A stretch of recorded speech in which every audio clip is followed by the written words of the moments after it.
Hello बच्चों, तो हम लोग करने वाले हैं अल्टरनेटिंग करंट का 30 मिनट्स के अंदर हर टॉपिक का रिवीजन बहुत ही शानदार तरीके से। शुरू से अंत तक पूरा वीडियो देखिएगा, जैसे कोई भी इंपॉर्टेंट चीज आपसे मिस ना हो। तो वेलकम टू अरविंद एकेडमी। मैं हूं Arvind sir. Arvind academy channel पे आपका स्वागत है और ध्यान रखिएगा, सुपर इजी फिजिक्स के लिए आप अरविंद एकेडमी चैनल को सब्सक्राइब कर लीजिए। चलिए बात को शुरू करते हैं। ये है current alternating current in 30 minutes.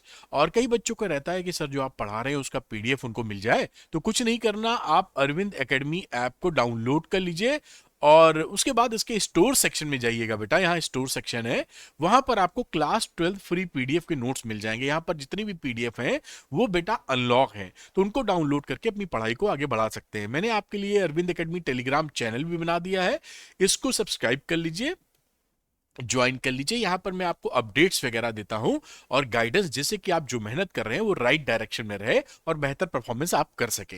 उसके बाद इंपॉर्टेंट इंफॉर्मेशन आपके लिए बहुत ही ज्यादा। श्योर शॉर्ट क्वेश्चन है पीसीएम के, ऐसे ही क्वेश्चन बोर्ड्स में आएंगे। श्योर शॉर्ट क्वेश्चन पीसीबी के, ऐसे ही क्वेश्चन बोर्ड्स में आएंगे। क्यों मैं ऐसा बोल, अच्छा, फिजिक्स केमिस्ट्री मैथ्स बायो के अलग अलग भी श्योर शॉर्ट हैं और पीसीएमबी के भी श्योर शॉर्ट हैं। ऐसे ही क्वेश्चन बोर्ड्स में आएंगे। ऐसा मैं क्यों बोल रहा हूं? क्योंकि पिछले 10 साल की ट्रेंड एनालिसिस के बेस पर और मेरे 25 साल का एक्सपीरियंस मैंने इसमें झोंका है। ऐसे कोई मैंने हैंड पिक्ड क्वेश्चन को सिलेक्शन दिया है, सिलेक्ट किया हुआ है। और अच्छी बात क्या है बेटा कि 20 से 25 क्वेश्चन पर चैप्टर है जो आप आसानी से लगा सकते हैं। फुली सॉल्व है, सोल्यूशन के लिए कहीं आपको भागना नहीं पड़ेगा। 100% बोर्ड टारगेटेड क्वेश्चन है, ऐसे ही क्वेश्चन बोर्ड्स में आएंगे। और एक खुशखबरी कि जहां पर फिजिक्स का इन्वॉल्वमेंट है, जैसे पीसीएम में फिजिक्स आ रही है, पीसीबी में फिजिक्स आ रही है, तो वहां पर मैंने क्या किया है, एनसीईआरटी वीडियो सॉल्यूशन प्रोवाइड करती हैं, पूरी एक्सरसाइज और पूरे एग्जाम्पल। क्लास 12 फिजिक्स की पूरी किताब में जितनी भी एक्सरसाइज के क्वेश्चन है उसका वीडियो सॉल्यूशन मिलेगा और साथ में एग्जाम्पल्स का भी वीडियो सॉल्यूशन मिलेगा मेरी सुपर इजी लैंग्वेज में। तो आप श्योर शॉर्ट क्वेश्चन को तेजी से लगा लीजिए अगर थोड़ा मेहनत करने के मूड में है, और टाइम थोड़ा बचा के अगर आप एनसीईआरटी भी लगा लेते हैं तो आपका रिजल्ट, शानदार रिजल्ट आने वाला है। और जो बच्चे लेना चाहते हैं श्योर शॉट, वो क्या करें, अरविंद एकेडमी ऐप को डाउनलोड करें, उसके स्टोर सेक्शन में जाइएगा, वहां पर कई सारे कोर्स आपके सपोर्ट या हेल्प करने के लिए हैं। वहीं पर आपको श्योर शॉर्ट क्वेश्चन दिखाई पड़ेगा, तो श्योर शॉर्ट क्वेश्चन लेकर अपनी पढ़ाई को नेक्स्ट लेवल ले जा सकते हैं, अच्छी तरीके से तेजी से कर सकते हैं। चलिए बात को स्टार्ट करते हैं, जिस वजह से ये वीडियो बन रहा है। तो आती है बात अल्टरनेटिंग करंट की। तो अल्टरनेटिंग करंट क्या होता है? अल्टरनेटिंग करंट में जो मैग्नीट्यूड ऑफ करंट होता है वो लगातार बदलता रहता है और पीरियोडिकली, यानी एक फिक्स टाइम के बाद, ये अपने डायरेक्शन को रिवर्स कर देती है, पलट देती है। ये देखिए, अगर पॉजिटिव मानोगे तो इधर नेगेटिव, तो ये प्लस गया और इसके बाद नेगेटिव आ गया। जबकि जो डीसी करंट होती है ये अपने मैग्नीट्यूड को और डायरेक्शन को नहीं बदलती है, कि डायरेक्शन में सीधी लाइन में जा रही है, तो ये डायरेक्ट करंट हो गई। डायरेक्ट करंट, सिंपल भाषा में एग्जांपल लें तो बैटरी से जो करंट मिलती है वो डायरेक्ट करंट है। हमारे घरों में जो आती है वो अल्टरनेटिंग करंट होती है। इक्वेशन क्या है एसी वोल्टेज और करंट की, अल्टरनेटिंग करंट की? तो एसी वोल्टेज की इक्वेशन होती है E is equal to E not sine omega t बेटा, जहां पर ई नॉट होता है पी की वैल्यू, यानी maximum value of alternating voltage. E होती है इंस्टेंटेनियस वैल्यू, किसी क्षण कितनी वैल्यू मिल रही है। ओमेगा यहां पर है एंगुलर फ्रीक्वेंसी या एंगुलर वेलोसिटी कहा जाता है, 2πf के बराबर होता है, टी फॉर टाइम। इसी तरीके से करंट की बात कही जाए तो अल्टरनेटिंग करंट का भी जो I is equal to I not sine omega t, इसकी एसी करंट की इक्वेशन बन जाती है। और आई नॉट यहां पर वही करंट का एम्पलीट्यूड है, बाकी चीजें वैसे ही हैं जैसे ऊपर मैंने आपको बताई हैं। अब देखिए, जो एसी होती है उनकी 3 वैल्यूज होती हैं, जानना आपको जरूरी है। 3 वैल्यूज ऑफ एसी। एक होती है I average over the complete cycle, वहां पर आई एवरेज आपको मिलता है 0, यानी एक कंप्लीट साइकिल में करंट की एवरेज वैल्यू कितनी होगी, तो वो 0 होगी। इसी तरह वोल्टेज की एवरेज वैल्यू कितनी होगी ओवर 1 कंप्लीट साइकिल, वो भी 0 होगी। तो एक तो वैल्यू ये आ जाती है एवरेज ओवर 1 कंप्लीट साइकिल। अब क्योंकि एवरेज अगर हमको बताना है तो कंप्लीट साइकिल में तो 0 आ रही है, इसलिए हम उसको हाफ साइकिल के लिए डिफाइन कर देते हैं। तो जो करंट की एवरेज वैल्यू बोली जाती है अल्टरनेटिंग करंट की, वो हाफ साइकिल के लिए डिफाइन होती है। देखिए लिखा हुआ हाफ साइकिल, इसकी वैल्यू कितनी होती है, 2/पाई आई नॉट के बराबर। 2/पाई को अगर आप कैलकुलेट करोगे तो 0.637 आई नॉट नॉट आएगा।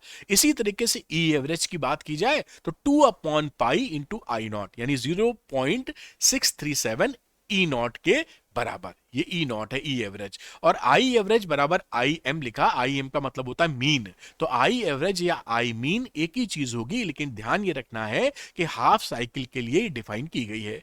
फिर 3 नाम से एक और वैल्यू पहचानी जाती है, आई आरएमएस मतलब root mean square value, I effective value, ये सेकंड ई डबल एफ, और तीसरी वाली आई वर्चुअल वैल्यू। ये root mean square value, effective value और वर्चुअल वैल्यू तीनों एक ही चीज के नाम हैं।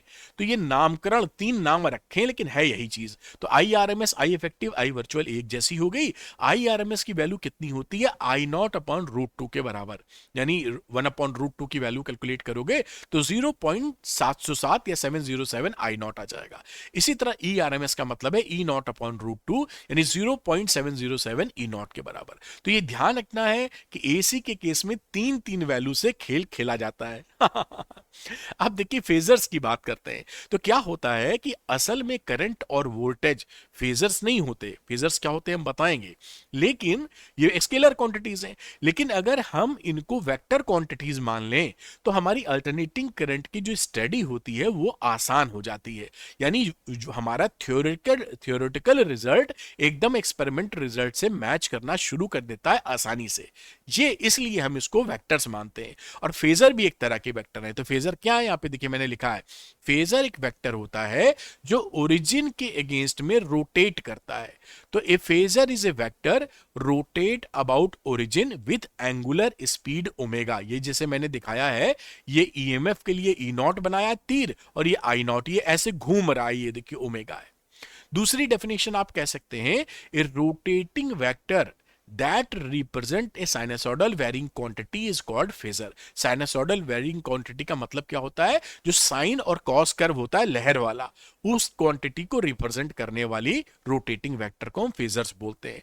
अब अगली बात आती है बेटा फेजर डायग्राम। फेजर सीख गए तो फेजर डायग्राम क्या होता है, एक ही डायग्राम के अंदर हम जब वोल्टेज को और करंट को, सेम फ्रीक्वेंसी की वोल्टेज और करंट को रिप्रेजेंट कर देते हैं विद प्रॉपर एंगल्स, तो हम उसको बोलते हैं फेजर डायग्राम। जैसे यहां पे देखिए लिखा भी है, diagram that represents AC current and voltage, AC current and voltage of same frequency, omega दोनों का सेम है, same frequency as rotating vectors या phasors along with proper phase angle between them is called phasor diagram.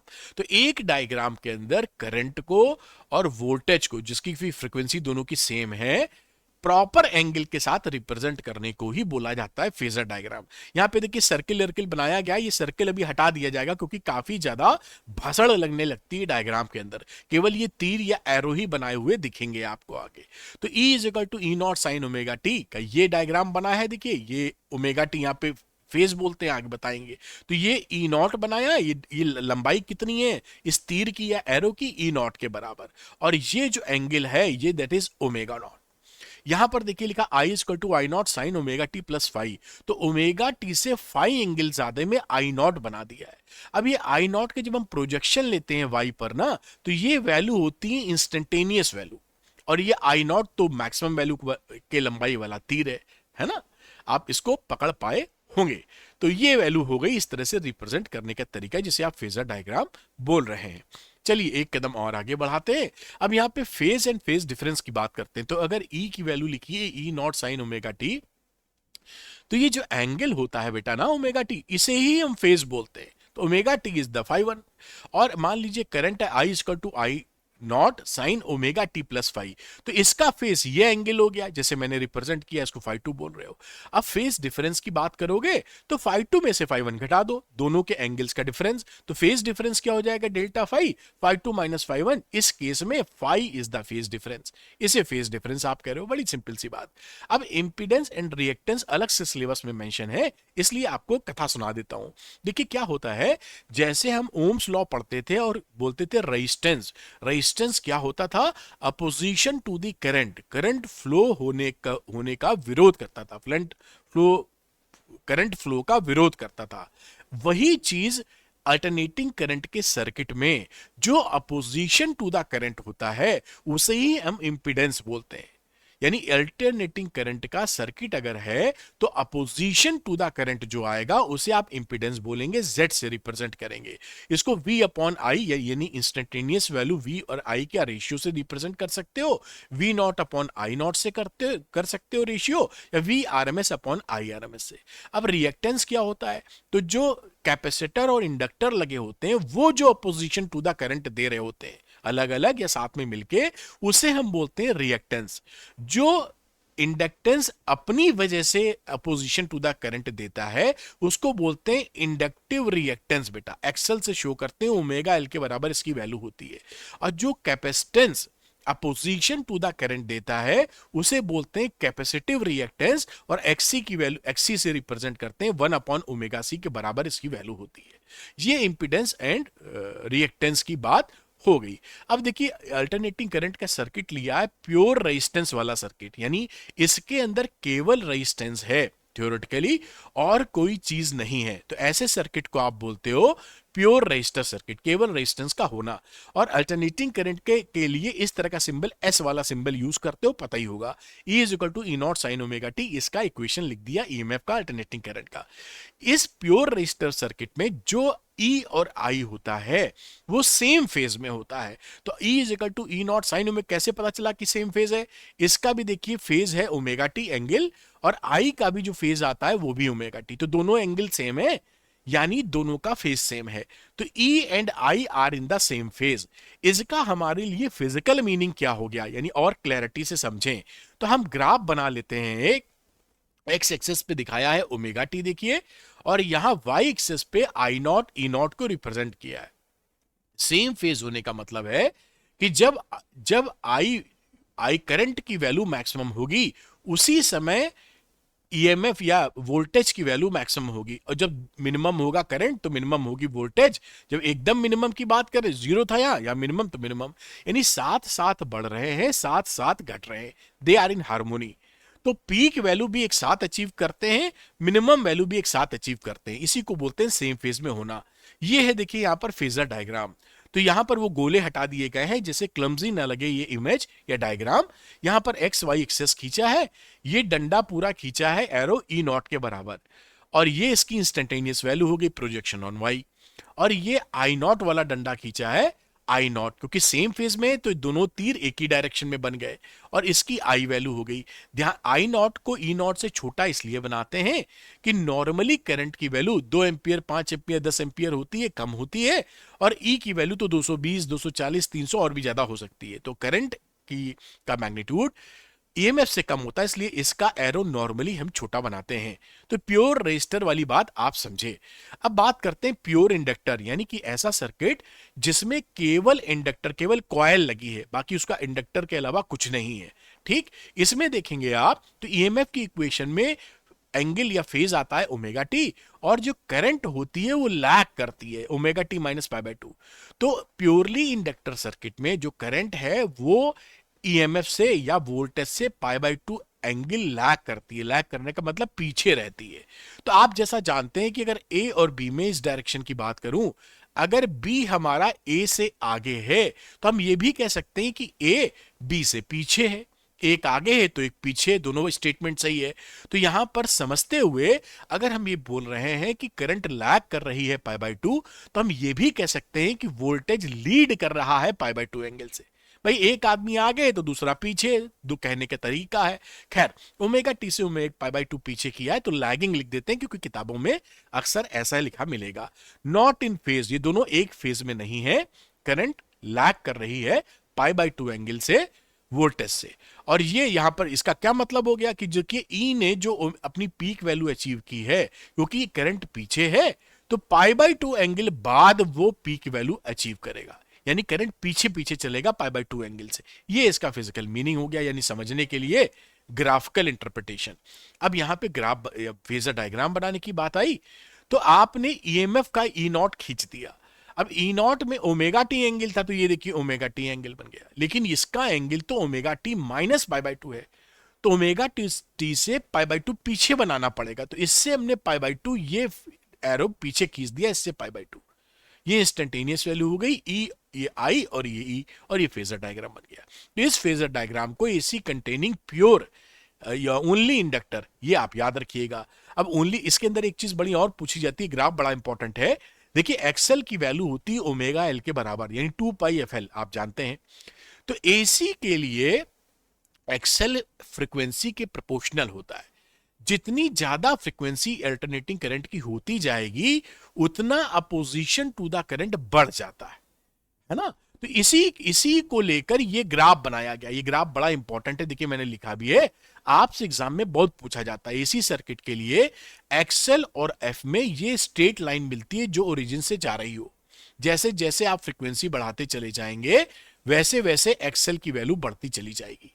अब हम DC की बात करते हैं, क्योंकि डीसी में जो फ्रीक्वेंसी होती है वो शून्य होती है, डीसी की तो कोई फ्रीक्वेंसी होती नहीं। तो यहां पर एक्सएल की वैल्यू 0 हो जाएगी, क्योंकि एक्सएल बराबर ओमेगा एल है, या 2 पाई एफ एम, 2 पाई एफ इंटू एल। फ्रीक्वेंसी आप 0 रखेंगे तो एक्सएल भी 0, यानी डायरेक्ट करंट जो होती है उसको ये इंडक्टर, ये जो कॉइल होता है ना, ये इंडक्टर, इसका ये कोई भी अपोजिशन नहीं देता। डायरेक्ट करंट सीधे ही निकल जाएगी बिना अपोजिशन के, जबकि अल्टरनेटिंग करंट को अपोज करेगा ये। तो आई आर एम एस निकालना, तो I R M S E R M S upon X L लिख सकते हो। तो ये ग्राफ आप याद रखिएगा। अब हम तीसरी बात कर, अच्छा इसी में एक चीज बड़ी इंपॉर्टेंट क्वेश्चन आपसे पूछा जाता है, वो भी जिक्र कर लेंगे, तब कैपेसिटर वाला सर्किट लेंगे। अब यहां पर देखिए क्या होता है कि एक आपने सर्किट बनाया, इंडक्टर लगाया, बल्ब लगाया, और इसको जला रहे हैं आप, इसको ऑन कर दिया, स्विच जल गया। थोड़ी देर बाद क्या करते हैं, ये आयरन रॉड को, ये क्या है, आयरन की रॉड।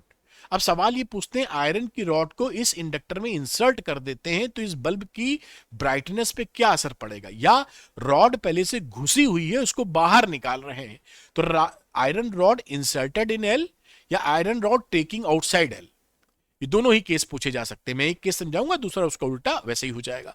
तो इंडक्टर के अंदर जब आयरन रॉड आप डालते हैं तो ये देखिए, तो मैग्नेटिक फील्ड बढ़ जाता है इसके अंदर का। अब मैग्नेटिक फील्ड बढ़ने से ये जो एल वैल्यू है इंडक्टर की, वो इंक्रीज हो जाएगा। जब एल बढ़ जाएगा तो एक्सएल की वैल्यू होती है एक्सएल बराबर ओमेगा एल, तो एल बढ़ेगा तो एक्सएल बढ़ेगा, और एक्सएल क्या है, अपोजिशन टू दी करंट, तो करंट की वैल्यू घट जाएगी। जब करंट की वैल्यू घट जाएगी तो बल्ब धीरा जलने लगेगा, टिमटिमाने लगेगा, डिमर जलेगा। तो जब आप आयरन रॉड इस इंडक्टर में इंसर्ट करते हैं तो बल्ब की रोशनी कम हो जाती है। ये पकड़े, जब बाहर निकालेंगे तो बढ़ जाएगी। ये बात पकड़ के रखिएगा, इंपॉर्टेंट क्वेश्चन था तो मैंने कहा लगे हाथ बता दूं। अब एसी सर्किट कंटेनिंग ओनली ये कैपेसिटर, केवल कैपेसिटर जिसमें लगा हो उसको हम डील करने वाले हैं।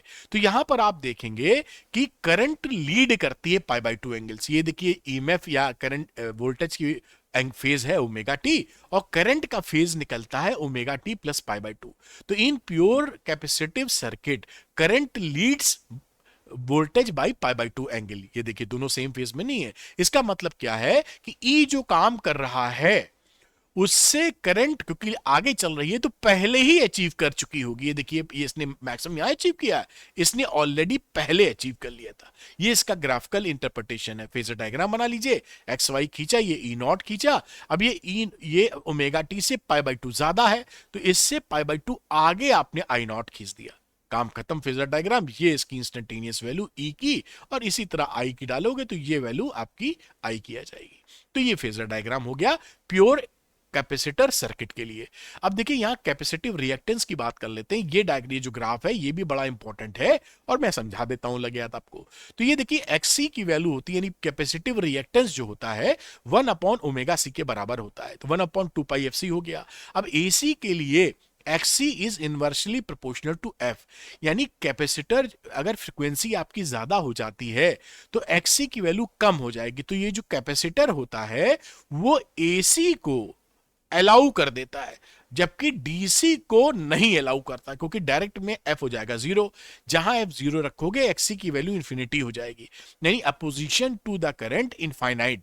तो DC not allowed, AC allowed. ये मामला है कैपेसिटर का, और इसी बात को देखते हुए ग्राफ बना है एक्सी और एफ का। ये इस शेप को बोलते हैं rectangular hyperbola, XC is proportional to 1 upon F को। तो ये डायग्राम आप याद रखिएगा। प्योर कैपेसिटिव सर्किट में जो कैपेसिटिव रिएक्टेंस होता है वो फ्रीक्वेंसी के इनवर्सली प्रोपोर्शनल होता है। इसको भी पकड़ के आप रखें। अब एलआर सर्किट, अब दो के एलआर और सीआर की बात करेंगे, उसके बाद एलसीआर आ जाएगा। तो एलआर सर्किट में क्या होता है, ये एलआर सर्किट का फेजर डायग्राम है बेटा, जहां पर ई लीड करती है आई से, क्योंकि आर में तो दोनों सेम फेज में होते हैं, वोल्टेज लीड करता है एल वाले में।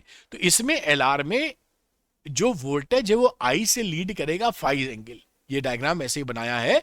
ये देखिए यहां पर जो ई है, ये जो ई है रिजल्टेंट, ये इस करंट से, ये जो करंट से, ये करंट इससे देखिए फाई एंगल लीड कर रहा है, या कह सकते हो आई लैग कर रही है फाई एंगल से। तो टेन फाई की वैल्यू एक्सएल अपॉन आर, कि भाई कितना फाई है, तो एक्सएल अपॉन आर या ओमेगा एल अपॉन आर से निकाल सकते हो। इसकी इक्वेशन भी आप ये देखिए, उसका डायग्राम बना सर्किट का, यहाँ पे आर और एल लगा हुआ है। तो ई है ई नॉट साइन ओमेगा टी, क्योंकि ई कर रहा है लीड, इसलिए आई को पीछे करना होगा, तो ओमेगा टी में से फाई घटा दिया, बात खत्म हो गई। अब दूसरा सर्किट होता है सीआर सर्किट, जहां पे सी और आर लगे हों, तो उसमें करंट लीड करती है फाई एंगल से। यहां पे देखिए आप, तो ये रिजल्टेंट ई था और करंट इससे आगे है फाई एंगल, ये करंट है वैल्यू। तो यहां पर tan phi X C upon R, ये कितने से लीड कर रही, फाई की वैल्यू कितनी है, तो X C upon R, one upon omega C upon R, E को लिखा E not sine omega T, और इससे करंट आगे है तो फाई एंगल इसमें जोड़ दिया।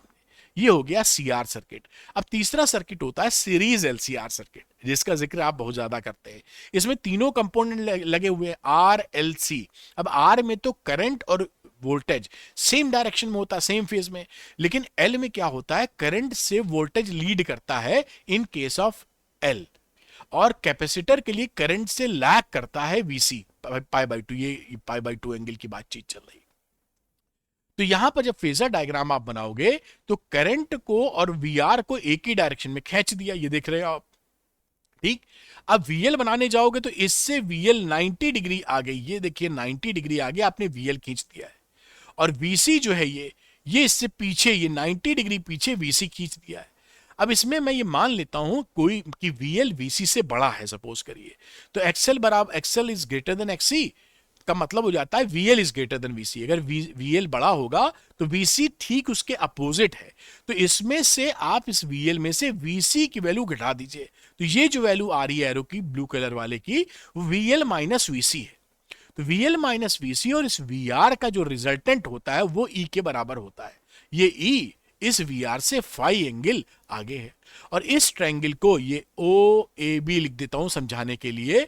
ये OAB जो ट्रायंगल है इसको आप बोलते हो इंपीडेंस ट्रायंगल। तो ये जो नीचे वाला बेस है इसकी वैल्यू लिख देते हो R, इस वाली वैल्यू को लिखते हो XL माइनस XC इसी की तर्ज पर, और इसको लिखते हो Z। ये जो इधर वाली वैल्यू है हाइपोटेन्यूज OA, ये मैंने उल्टा तो नहीं लिख दिया, ये A मतलब रेजिस्टेंस वाला है, इसको A करो बेटा और इसको बी करो, तब ये डायग्राम से मैच कर जाएगा OAB, ठीक। अब यहां पे E is equal to E not sine omega T हो जाएगा। इंपीडेंस कितना होगा बेटा, under root R square plus XL minus XC का होल स्क्वायर। ये इंपीडेंस है अपोजिशन टू दी करंट पूरे एसी सर्किट का। और आई निकालने जाओगे तो E अपॉन जेड लिखते हो, तो जेड की जगह R square plus XL minus XC का होल स्क्वायर। अब ये यहां पर जो आप देख रहे हैं इस केस में जब हमने VL is greater than VC माना है तो VL करेगा लीड, है ना, क्योंकि VL बड़ा है। तो यहां पर टेन फाई निकालते हैं तो XL minus XC upon R से निकालते हैं कि कितने एंगल से लीड कर रहा है। आइए देखते हैं आगे स्पेशल केसेस कि अगर हमारा XL is greater than XC है या VL is greater than VC, दोनों एक ही बातें हैं, तो उस समय डोमिनेंस होता है इंडक्टिव सर्किट का, इंडक्टर का। VL बड़ा है ना, इंडक्टर में क्या होता था, वोल्टेज लीड करा करती थी तो या करंट लैग करती थी, दोनों बात एक है। तो E is equal to E not sine omega T है, तो करंट लैग करेगी तो I not sine omega T minus 5 हो जाएगा। ये फाई की वैल्यू कितनी है, कितने से लैग कर रही है, वो tan phi XL minus XC upon R से निकाल लेते हैं, या आप ये पावर फैक्टर बोलते हैं, भी हम लोग देखेंगे इसको कॉस फाई को आर अपॉन जेड से निकाल लेते हैं। अगर कैपेसिटिव सर्किट है तो VL is less than VC होता है, या VL is less than VC है, या XL is less than XC है, तो कैपेसिटिव सर्किट होगा, वहां पर करंट लीड करती है। तो E is equal to E not sine omega T, और करंट को फाई एंगल से आपने लीड करा दिया। कितना एंगल है, XC माइन, यहां देखिए इसको उल्टा कर दिया, XL minus XC upon R या cos phi R by Z. और जब दोनों बराबर होते हैं, XL बराबर XC या VL बराबर VC, तो ये प्योरली रेजिस्टिव सर्किट होता है। यानी यहां पे टेन फाई निकालोगे तो XL XC बराबर है तो जीरो आ जाएगा, यानी V और I एक ही डायरेक्शन में है। तो ये देखिए सेम फेज, तो ई का भी ओमेगा टी और आई का भी ओमेगा टी। ये स्पेशल केस है जो आपको आने चाहिए, पूछा बहुत जाता है। अब देखिए आगे की बात करते हैं रेजोनेंस कंडीशन। तो रेजोनेंस कंडीशन का मतलब क्या होता है? सीरीज एलसीआर सर्किट में रेजोनेंस कंडीशन का मतलब होता है करंट में मैक्सिमम करंट का फ्लो करना। तो रेजोनेंस कंडीशन है when current has maximum value. कब होती है? जब एक्सएल बराबर एक्ससी हो। सीरीज एलसीआर सर्किट में जब एक्सएल बराबर एक्ससी होगा तो रेजोनेंस कंडीशन बन जाएगी, यानी मैक्सिमम करंट मिलेगी। और इसी से हम निकालते हैं, तो एंगुलर रेजोनेंट फ्रीक्वेंसी क्या निकलती है? 1/√LC। और केवल रेजोनेंट फ्रीक्वेंसी की बात करेंगे एफआर की, तो 1/2π√LC के बराबर होता है। और क्वालिटी फैक्टर का मतलब है कि रेजोनेंस कितना अच्छा हुआ है। क्यू फैक्टर से उसको हम रिप्रेजेंट करते हैं। तो क्यू की वैल्यू होती है 1/R√L/C। सॉरी। तो ये क्यू से आप वैल्यू निकालिएगा, ये क्यू निकालने को आएगा, फॉर्मूला बेस्ड रहता है, केवल आराम से निकाल पाएंगे। अब रेजोनेंस कंडीशन में देखेंगे, ये ग्राफ बड़ा पूछा जाता है कि जो एंगुलर रेजोनेंट फ्रीक्वेंसी वो नहीं बदलती, लेकिन अगर रेजिस्टेंस की वैल्यू आप कम करते चले जाएं तो ये जो रेजोनेंस है उसका पीक हाई हो जाता है। तो पीक हाई होने का मतलब है क्वालिटी रेजोनेंस मिल रहा है। तो क्वालिटी रेजोनेंस क्यू वैल्यू बढ़ जाती है। तो हमेशा ध्यान रखिएगा रेजिस्टेंस घटाने पर आपका पीक रेजोनेंस का वो बढ़ जाएगा, यानी क्वालिटी ऑफ रेजोनेंस अच्छी हो जाएगी। अब पावर इन एसी सर्किट्स की बात की जाए तो जो सीरीज एलसीआर सर्किट में जो एवरेज पावर होती है over the complete one cycle, उसका फॉर्मूला होता है P average equal to E R M S I R M S into cos phi. अगर प्योर रेजिस्टिव सर्किट है तो फाई की वैल्यू 0 होती है, तो ये पी एवरेज हो जाएगा E R M S into I R M S. अगर प्योर इंडक्टिव सर्किट है तो फाई की वैल्यू होती है +π/2। तो कॉस चाहे +π/2 है या कॉस -π/2, उसकी वैल्यू 0 आनी है। तो कॉस 90 0 हो गया, तो पी एवरेज 0 हो गई। कैपेसिटिव सर्किट में 5 -π/2 होता है, तो कॉस -π/2 भी 0 होगा, तो पी एवरेज इसकी भी 0 हो गई। अब सीरीज एलसीआर सर्किट का तो मैंने इन जनरल फॉर्मूला आपको लिख ही दिया, पी एवरेज मतलब E R M S I R M S into cos phi. Resonance case में क्या होता है? एक्सएल बराबर एक्सई होता है, जहां पर आपका फाई की वैल्यू 0 आती है। तो जब रेजोनेंस हो रहा होगा तो उस समय भी पी एवरेज आप कितनी निकालेंगे? E R M S into I R M S. बढ़िया। और ये कॉस फाई जिसे हम पावर फैक्टर बोलते हैं वो R/Z होता है, तो ये ध्यान रखिएगा आप। अब पावर फैक्टर का अलग से हेडिंग डाल दिया है जिससे आप ध्यान कर लीजिए। तो पावर फैक्टर कहा जाता है कॉस फाई को, R/Z ये वैल्यू होती है पावर फैक्टर की। फॉर प्योर इंडक्टिव और कैपेसिटिव सर्किट के लिए पावर फैक्टर की वैल्यू 0 होती है, कॉस फाई 0 आता है, चाहे प्योर इंडक्टर हो चाहे प्योर कैपेसिटर हो। प्योरली सर्किट के लिए, प्योरली रेजिस्टेंस सर्किट के लिए मैक्सिमम वैल्यू होती है पावर फैक्टर की, विच इज 1। और रेजोनेंस पे भी पावर फैक्टर आता है 1, इसको भी ध्यान रखिएगा, सवालों में पूछा जाता है आपसे। अब होती है अगली चीज, वॉटलेस करंट आपके कोर्स में है। वॉटलेस करंट का मतलब क्या है? वो करंट जहां पर एवरेज पावर जो कंज्यूम हो रही है सर्किट में वो 0 हो। करंट तो फ्लो हो रही हो लेकिन पावर कंजम्पशन 0 हो। ये देखिए कब होगा? ये एग्जाम्पल के तौर पर प्योरली इंडक्टिव या कैपेसिटिव सर्किट अगर है तो वहां पी, क्योंकि फाई की वैल्यू +-π/2 होगी, तो पी एवरेज 0 आ जाता है, क्योंकि कॉस +-π/2 0 होता है। तो प्योरली इंडक्टर या कैपेसिटर सर्किट के अंदर वॉटलेस करंट फ्लो होती, करंट तो होती है लेकिन average power consumption will be 0 बेटा। अब आता है ट्रांसफार्मर। तो ट्रांसफार्मर क्या चीज है? ये एक ऐसा इलेक्ट्रिकल डिवाइस है जो अल्टरनेटिंग करंट के वोल्टेज को कम से ज्यादा या ज्यादा से कम कर सकता है, या अल्टरनेटिंग करंट को कम से ज्यादा या ज्यादा से कम कर सकता है। तो ये चेंज करने का काम करता है, अल्टरनेटिंग करंट या वोल्टेज को कम से ज्यादा या ज्यादा से कम। अच्छा, अगर ये वोल्टेज को हाई से लो करता है, अगर कर रहा है, तो इसको बोलते हैं स्टेप डाउन ट्रांसफार्मर। अगर ये हाई वोल्टेज से लो वोल्टेज कर रहा है, अगर लो से हाई कर रहा है तो स्टेप अप ट्रांसफार्मर। ठीक, ये तो मैंने डायग्राम बना दिया था। तो स्टेप अप का मतलब है वोल्टेज बढ़ाना, स्टेप डाउन का मतलब है वोल्टेज को घटाना। यहां पे देखिए स्टेप अप ट्रांसफार्मर है तो सेकेंडरी में नंबर ऑफ टर्न्स ज्यादा होते हैं। जहां पर वोल्टेज बढ़ाने की बात होगी वहां नंबर ऑफ टर्न्स ज्यादा होंगे, यहां सेकेंडरी में नंबर ऑफ टर्न्स ज्यादा हो गया आउटपुट। और स्टेप डाउन में प्राइमरी में नंबर ऑफ टर्न्स ज्यादा होते हैं सेकेंडरी की अपेक्षा। ये कहानी होती है ट्रांसफार्मर की। अब ट्रांसफार्मर किस प्रिंसिपल पे काम करता है? तो इसका प्रिंसिपल होता है म्यूचुअल इंडक्शन का। तो जो ट्रांसफार्मर है वो म्यूचुअल इंडक्शन के प्रिंसिपल पे काम करता है। जब आप अल्टरनेटिंग करंट प्राइमरी कॉइल में लगाते हैं तो due to change in the current flux में चेंज होता है जो एसोसिएटेड है और उससे इंड्यूस में पैदा हो जाता है सेकेंडरी कॉइल में। ये इसका प्रिंसिपल है जो मैंने लिख भी दिया है। अब ये 1 का मतलब प्राइमरी, 2 का मतलब सेकेंडरी, तो I1 I2 is equal to E2 upon E1 is equal to N2 upon N1। N2 N1 क्या है? सेकंड, N2 का मतलब सेकेंडरी में नंबर ऑफ टर्न्स कॉइल में, और प्राइमरी में N1 का मतलब, इसी तरह ये ईएमएफ है। आउटपुट जो होता है ट्रांसफार्मर का, वो power output upon power input into 100%। ये एफिशिएंसी निकालने के काम आएगा आपको। तो एफिशिएंसी ट्रांसफार्मर की इस तरह आप निकाल सकते हैं। अब ट्रांसफार्मर के केस में जो लीकेज है, जो एनर्जी लॉसेस है, उनके अक्सर आपसे पूछते हैं 3 एनर्जी लॉस बताओ। तो एक कॉपर लॉस है, कॉपर की वाइंडिंग करते हैं, क्योंकि जो नंबर ऑफ टर्न्स है वो कॉपर वायर ही तो लपेटते हो, तो वायर लपेटने से उनका रेजिस्टेंस बढ़ जाएगा, तो उसमें एनर्जी लॉस हो जाएगी रेजिस्टेंस की वजह से, जूल्स ऑफ हीटिंग से। एडी करंट्स ऑफ कोर्स में नहीं है, लेकिन क्या होता है कि कंडक्टर में करंट फ्लो करने लगती हैं अंदर ही कंडक्टर के, वो एनर्जी का लॉस करती हैं। हिस्टेरेसिस लॉस, यहां पे क्या होता है, एक बार मैग्नेटाइज होता है कॉइल, जो जो आयरन कोर है, और एक बार डीमैग्नेटाइज होता है, तो मैग्नेटाइज और डीमैग्नेटाइज होने में एनर्जी का लॉस कर देता है। ये भी हिस्टेरेसिस भी अब कोर्स में नहीं है, लेकिन याद रखिए एनर्जी लॉस के लिए। फ्लक्स लीकेज, हम यहां मानते थे कि जो ट्रांसफार्मर है, जितना फ्लक्स यहां है वहीं उतना ही फ्लक्स यहां पे एसोसिएटेड है। ऐसा होता नहीं, कुछ ना कुछ लॉस कर जाता है, वहां एनर्जी लॉस हो जाएगा। हमिंग लॉस, जब भी आप चलाते हैं ट्रांसफार्मर तो एक ऐसी साउंड आती है, वो साउंड के लिए एनर्जी लगती है, तो वो हमिंग लॉस हो जाता है। तो यहाँ पे हमिंग लॉस की कहानी हो गई। ये 5 हैं जो एनर्जी लॉस के कारण होते हैं ट्रांसफार्मर में। अब बात करते हैं long distance transmission of electrical power. हमारे घरों में जो बिजली सप्लाई होती है वो बनती तो 400-500 किलोमीटर दूर है, जहां पे पावर स्टेशन होते हैं। कैसे सप्लाई करते हैं? For a given amount of power, अगर हमें पावर सेम है, भाई जो बना रहे हैं वही पावर हमें देनी है, तो पावर सेम रखने के लिए V इंटू आई होता है। तो हम I की वैल्यू अगर हम ज्यादा रखेंगे, तो हम ये मालूम है कि जूल्स लॉ ऑफ हीटिंग के बेसिस पर तारों में ज्यादा गर्मी या हीट पैदा होगी और हमारा एनर्जी लॉस कर जाएगा। तो हमारी कोशिश होती है कि I को हम कम से कम रखें और V को ज्यादा से ज्यादा रखें, क्योंकि V बढ़ाने पर I कम हो जाएगी और हमारा जूल्स लॉ ऑफ हीटिंग के मुताबिक हीटिंग वेस्टेज कम होगा। यही काम करते हैं कि पावर स्टेशंस पर हम स्टेप अप ट्रांसफार्मर यूज करते हैं। 600 वोल्ट पे बनाया, इसको 1,32,000 वोल्ट पे हमने स्टेप अप कर दिया, वोल्टेज बढ़ा दिया और ट्रांसमिट कर दिया। तो ज्यादा वोल्टेज है, कम करंट है, तो पावर लॉस, एनर्जी लॉस कम हुआ।